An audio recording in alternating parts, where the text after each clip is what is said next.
우리 일부 찬양대 박수 한번 보내드리겠습니다. 지난주에도 놀라게 하시더니 사실 이 방금 부른 찬양은 코로나19 때 전 세계를 강타했던 아주 찬양 중에 대작이라고 이렇게, 그래서 제가 그 당시에 지휘하시던 분에게 이걸 좀 찬양대에서 연습해서 불러주시면 어떻겠냐 그랬더니 너무 어려워서 아마 힘들 것 같다고 그랬는데, 오늘 보니까 우리 일부가 하네요. 저는 진짜 너무 어려워서 안 되는 줄 알았는데, 그리고 아주 잘하셨어요. 아주 은혜가 돼서 하마터면 울 뻔했습니다. 감사합니다. 하나님께서 기뻐 받으시고 여러분 모두에게도 은혜를 주시는 줄로 믿습니다. 오늘 우리 찬양대도 그렇고요, 우리 강훈남 장로님 기도도 그렇고 제 설교의 내용을 거의 다 하셔서 제가 반복을 하는 것 같은 느낌, 그런 느낌이 듭니다. 하나님은 큰 길을 만드시는 주님이세요. 여기서 큰 길이란 폭이 넓다라는 이런 의미보다는 중요하다, 중대하다, 최고의 길이다, 이런 의미를 가지고 있습니다. 우리가 반드시 가야 될 길이 있어요. 가장 먼저 선택하고 가야 될 길이 있습니다. 길 중에 최고의 길이 있어요.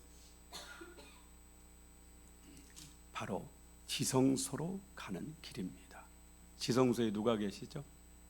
하나님이 계시죠. 하나님께로 가는 길이에요. 천국으로 가는 길입니다. 하늘에 있는 하나님의 보좌 앞으로 가는 길이에요. 구약시대의 성전의 구조를 보면요, 그거 안 띄우셔도 될 것 같아요. 제가 보는 게 안 왔으면요. 구약시대의 성전의 구조를 보면은 성소하고 지성소로 나눠져 있습니다. 그런데 성소와 지성소 사이에는 천막이, 휘장이라고 그래요. 휘장이 쳐져 있는데 그 휘장의 두께가 15cm입니다. 우리 이 성경이 한 10cm 되려나요? 그러면 15cm면 얼마나 두꺼운지 아시겠죠? 이런 두께로 4.5m, 4.5m 그렇게. 그래서 지성소를 아무도 들어가지 못하도록 이렇게 딱 막고 있어요. 아주 두꺼워요. 누구도 하나님의 허락이 없이는 이 지성소에 들어갈 수 없어요. 딱 한 사람만 들어가는데 그것도 아무 때나 들어가는 게 아니에요. 7월 10일 대속죄일 때 대제사장이 그것도 수송아지를 잡아서 그 피로 자기의 죄를 씻고 그 피를 가지고 지성소로 들어갑니다. 말씀드린 대로 지성소에는 법궤가 있고 그 법궤 뚜껑, 덮개에는 시언자라고 하나님이 임재해 계시는 곳이에요. 거기에서 하나님이 말씀하시고 거기에서 하나님을 만나는 거예요. 그러니까 하나님을 만나는 장소는 구약시대에는 정확했습니다. 그 시언자, 하나님이 앉는 그 의자, 은혜의 보좌, 그 자리에서 하나님을 만나요. 대제사장이 백성을 대표해서. 그리고 그곳에서 죄를 용서받습니다.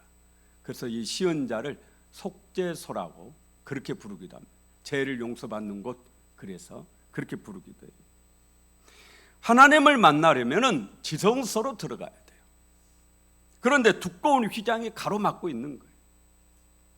그래서 들어갈 수 없도록 그렇게 가로막고 있어요. 그런데 예수님께서 십자가에서 못 박혀 죽으실 때, 운명하실 때 15cm나 되는 4개의 실로, 청색, 자색, 홍색 4개의 실로 짠 황소 2마리가 잡아당겨도 이게 찢어지지 않는답니다. 그러지 않겠어요? 그런데 이 휘장이 복음서에 보면은 예수님이 십자가에서 운명하실 때 위에서부터 아래로 쫙 찢어져 버려요. 마가복음 15장 37절에 예수께서 큰 소리를 지르시고 숨지시니라. 이에 성소 휘장이 위로부터 아래까지 찢어져 둘이 되니라. 성소와 하나님이 계신 지성소로 가는 길을 가로막고 있던 이 두꺼운 휘장이 위에서부터 아래로 쫙 찢어져 버려요. 그래서 이제는 더 이상 성소와 지성소에 구별이 있습니까? 없습니까? 구별이 없어요. 하나님께로 가는 길이 활짝 열린 거예요. 오늘 큰 길은 그 길을 말합니다. 그 길을 만드셨어요. 누가요? 예수님께서. 성소와 지성소를 가로막고 있는 이 휘장, 정말 두꺼워서 그 누구도 찢을 수 없는데 하나님께서 예수 그리스도를 보내서 예수께서 십자가에 운명하실 때 이걸 찢으신 거예요. 막힌 담을 허신 겁니다. 당시에 내려오는 전설적인 전설에 의하면은, 전설이에요. 휘장이 쫙 찢어지니까 제사장들이 깜짝 놀래가지고 300명이 들어가서 긴급하게 이것을 다시 꼬매서 원위치를 시켰는데 또 찢어져 버렸어요. 에베소 2장 14절에 그는 우리의 화평이신지라 둘로 하나를 만드사 원수된 것 곧 중간에 막힌 담을 자기 육체로 허시고, 그가 누구예요?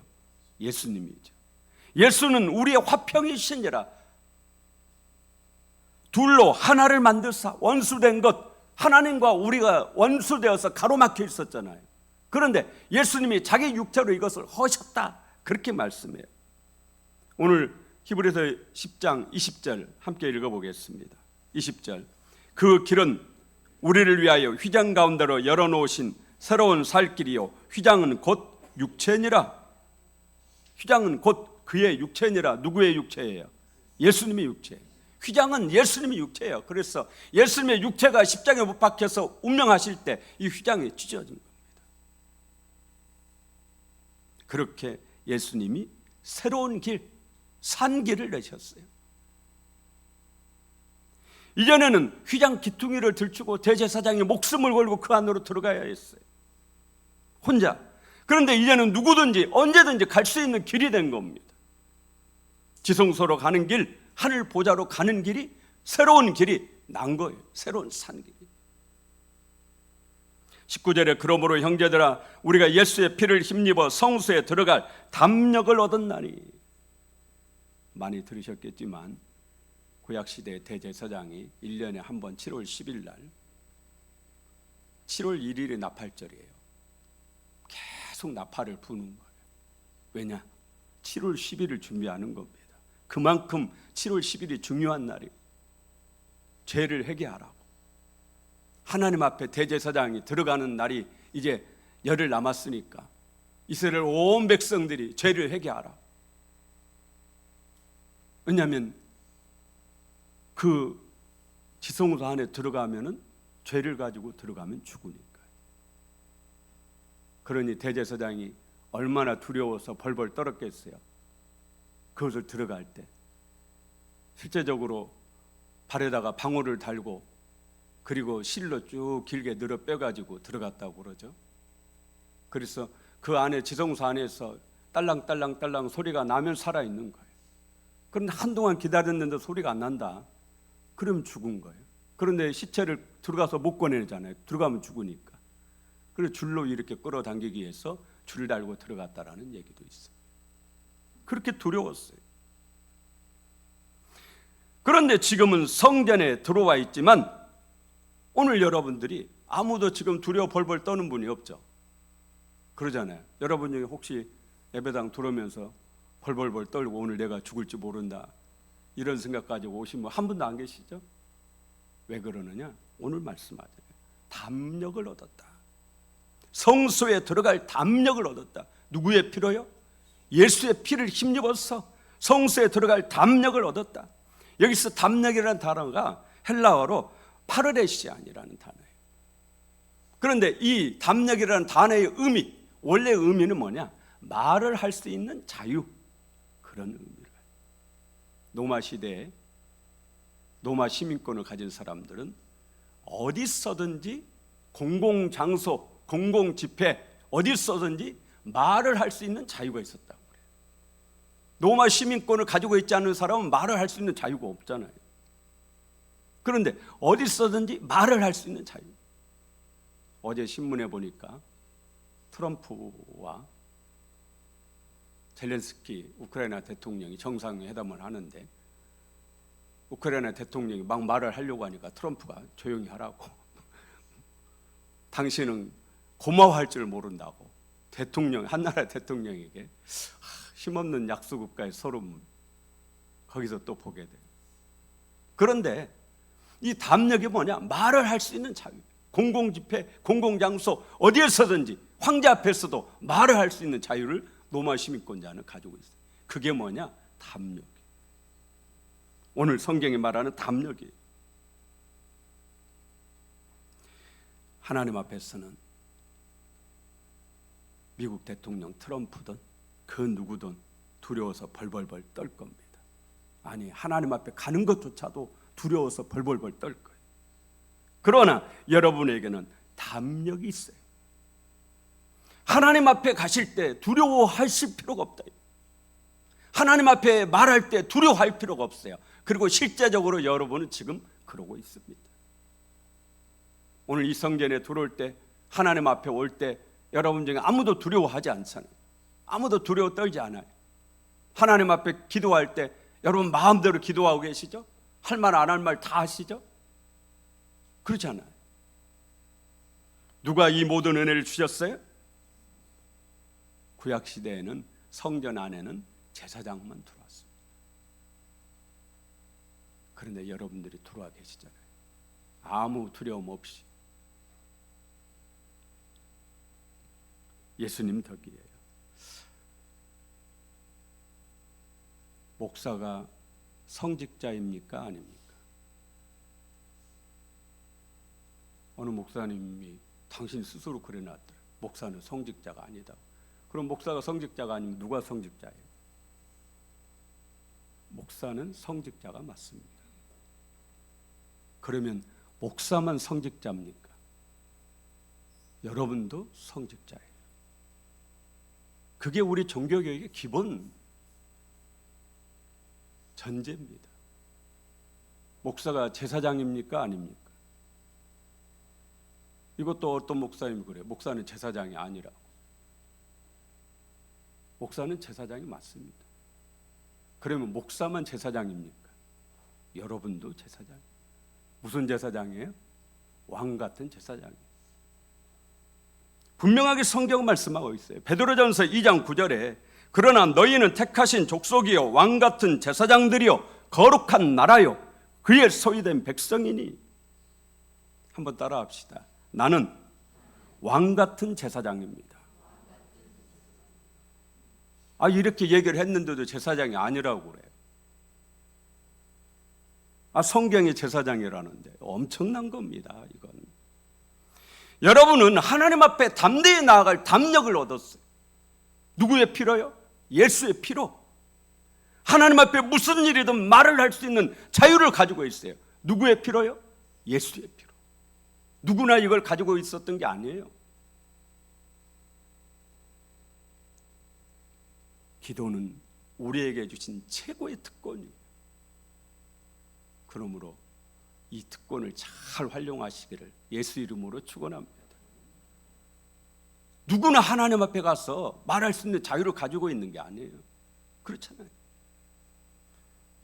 하물며 미국 대통령 앞에 한 나라의 대통령이 가서도 말할 수 있는 자유가 없는데 그렇잖아요. 만왕의 왕이신 하나님께 어떻게 두려워서 감히 그 앞에 나가지도 못해요. 그런데 여러분에게는 그런 자유가 주어졌어요. 담력이. 누구의 피로요? 예수의 피로. 예수님이 우리를 위해서 피 흘려주심으로. 21절에 하나님의 집을 다스리는 큰 제사장은 누구를 말하겠어요? 예수님을 말합니다. 우리는 하늘에 있는 성소에 들어갈 때도 담력을 가지고 들어갈 수 있어요. 여러분 죽을 때 두려워하지 않아도 돼요. 왜냐? 담력을 주셨어요. 누구의 피로요? 예수의 피로. 하나님 앞에 갈 때 두려워하지 않아도 됩니다. 하나님 앞에 나아갈 때 두려워하지 않고 담력을 가지고 가요. 하나님 앞에 말할 때 담력을 가지고 말할 수 있어요. 두 가지를 다 가지고 있기 때문에. 하나는 하나님의 집을 다스리는 큰 제사장을 알고 있어요? 모르고 있어요?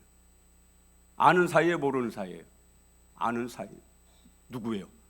예수님과 여러분 아는 사이입니까? 모르는 사이입니까? 아는 사이예요.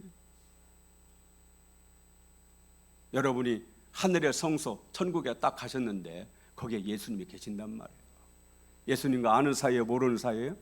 아는 사이예요. 그렇잖아요. 요한복음 18장을 읽어보면요, 예수님이 겟세마네 동산에도 체포되세요. 그래가지고 대제사장의 집으로 끌려가거든요. 베드로가 예수님의 뒤를 따라가는데 대제사장의 집 대문 안으로 들어가지 못하는 거예요. 그래서 밖에서만 기웃기웃하고 있어요. 예수님이 그 안으로 끌려갔는데 거기까지는 뒤따라 쫄쫄쫄 멀리서 따라갔는데 그 대문 안으로 못 들어가요. 근데 대문 안에 이미 들어와 있는 제자가 있어요. 누구죠? 사도 요한입니다. 성경을 읽어보면 사도 요한은 대제사장을 아는지라 그렇게 되어 있어요. 사도 요한은 그 대제사장, 사도 요한의 집과 대제사장의 집이 친분 관계가 있어서 서로 알고 있는 사이예요. 그러니까 요한은 아무 거리낌 없이 대제사장 집 안에 들어가 있는 겁니다.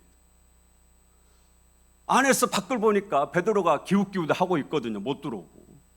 그래서 요한이 가서 데리고 들어와요. 그리고 모닥불에 불 쬐다가 베드로가 예수님을 3번 부인하는 겁니다. 안다라는 게 이렇게 중요해요. 여러분은 예수님을 알 정도가 아니라 예수님이 우리의 누구예요? 주님이세요. 주인이십니다. 그러니 천국에 가서도 조금 더 기죽지 않아요. 담대히 하나님 앞에 나아가는 줄로 믿습니다. 하늘 성소에 들어갈 때 담력을 가지고 들어갈 수 있는 두 번째 이유가 22절에 나옵니다. 22절 함께 읽어봅니다. 우리가 마음의 뿌림을 받아 악한 양심으로부터 벗어나고 몸은 맑은 물로 씻음을 받았으니 참 마음과 온전한 믿음으로 하나님께 나아가자. 마음에 예수님의 보혈의 피를 뿌림받아 모든 악한 양심으로부터 벗어났다.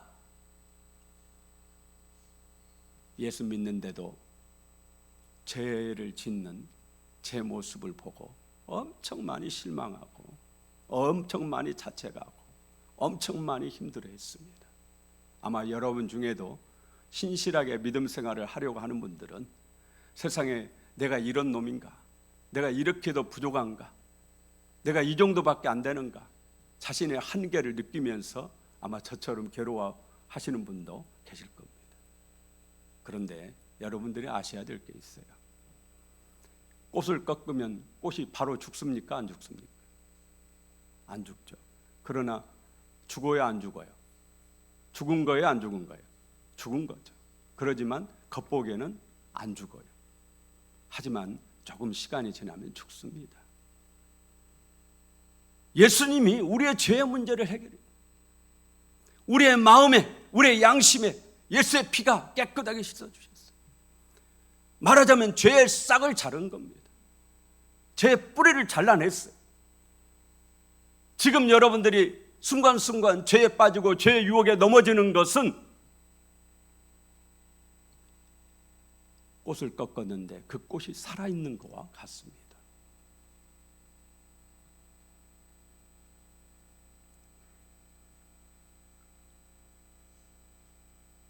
예수의 피를 마음에 뿌려서 악한 양심으로부터 벗어났다. 이 말씀은 예수의 피가 우리의 내적, 우리의 내면을, 우리의 마음과 영혼을 다 씻어 깨끗하게 하셨다. 이런 의미를 말합니다.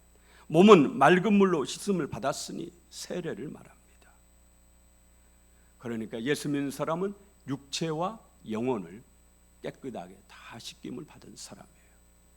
그렇기 때문에 하나님 앞에 담력을 가지고 담대하게 나갈 수 있는 거예요. 이 모든 것을 누가 하신 겁니까? 예수님이 하셨어요. 십자가에서. 마지막으로 23절 말씀이 너무 중요하기 때문에 이 말씀을 드리고 말씀을 마치겠습니다. 23절 함께 읽습니다.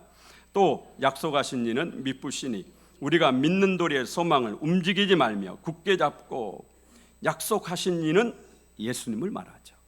미쁘시다 말은 신실하시다, 약속을 지키신다. 오늘 찬양에도 약속을 지키시는 주, 약속을 지키시는 분. 예수님은 신실하신 분이에요. 그러니 믿는 도리의 소망을 움직이지 말며 굳게 잡으라고 말해요. 여기서 믿는 도리의 소망이 아주 중요한 말이에요. 히브리서는 당시에 로마 시대에 얼마나 핍박이 심했습니까? 수많은 사람들이 순교했습니다. 예수 믿는다는 그 한 가지 이유 때문에 직장을 잃고 가족을 잃고 목숨을 잃고 이런 일들이 비일비재했거든요. 너무 핍박이 심하니까 이 히브리서를 읽는 초대교회 성도들의 마음이 흔들리고 있었어요. 그들에게 쓴 편지가 히브리서예요. 그 흔들리고 있는 그 성도들에게 두려워서 떨고 있고, 또 한쪽에서는 유대인들이 자꾸 회유해요. 자꾸 유혹합니다. 그래서 흔들리고 있는 그 성도들에게 오늘 성경은 말씀하는 거예요. 믿는 우리의 소망을 굳게 붙잡아라. 믿는 도리의 소망이 뭐냐? 세례받을 때 했던 서약을 말합니다. 여러분 다 세례받으셨잖아요. 그때 여러분이 하신 서약이 뭡니까? 기억 잘 안 나시죠? 그러나 가장 그 서약을 한마디로 말하면 나는 무슨 일이 있어도 예수님을 믿습니다. 요약하면 그거예요. 나는 예수님을 믿습니다. 그걸 붙잡으라 그 말이에요. 그거. 오늘날 우리에게 목숨을 위협하는 초대교회 성도처럼 목숨을 위협하고 예수 믿는다고 직장을 잃고 이런 일은 없어요. 그러나 유대인들의 유혹과 같은 수많은 세상의 유혹들이 계속 우리를, 마귀가 그 유혹을 통해서 우리를 넘어뜨리려고 얼마나 많이 합니까? 여러분 마음속에 얼마나 많이 흔들리고 있습니까? 오늘 하나님께 여러분에게 말씀하시는 거예요. 무슨 일이 있어도 예수 믿는 이 믿음, 나는 예수님을 믿습니다. 이 믿음의 소망, 믿는 도리의 소망, 이것을 굳게 붙잡으라. 한번 따라서 하십시다. 나는 예수님을 믿습니다. 무슨 일이 있어도, 어떤 일이 있어도, 어디에 있어도 이것을 굳게 붙잡으라. 그렇게 말씀하고 있어요. 사랑하는 여러분, 예수님은 우리를 위해 하나님 아버지께로 가는 큰 길을 내셨어요. 이 하나님께서 홍해 바다 한가운데로 큰 길을 내셨고, 바벨론에서 예루살렘으로 돌아오는 바벨론 포로 해방이라는 큰 길을 내셨어요. 그리고 앞으로 여러분을 위해서도 축복의 길, 큰 길을 계속적으로 하나님께서 길을 만들어 주시고 그 길로 우리를 인도하시고, 결국에는 저와 여러분 모두가 다 천국에서 하나님을 만나 뵙니다. 그토록 만나고 싶어하는 예수 그리스도를 만나 뵙는 놀라운 축복이 있을 줄로 믿습니다. 그때까지 믿는 도리의 소망, 나는 예수를 믿습니다. 이 믿음 견고하게 붙잡고 굳게 붙잡고 흔들리지 마시기를 예수 이름으로 축원합니다.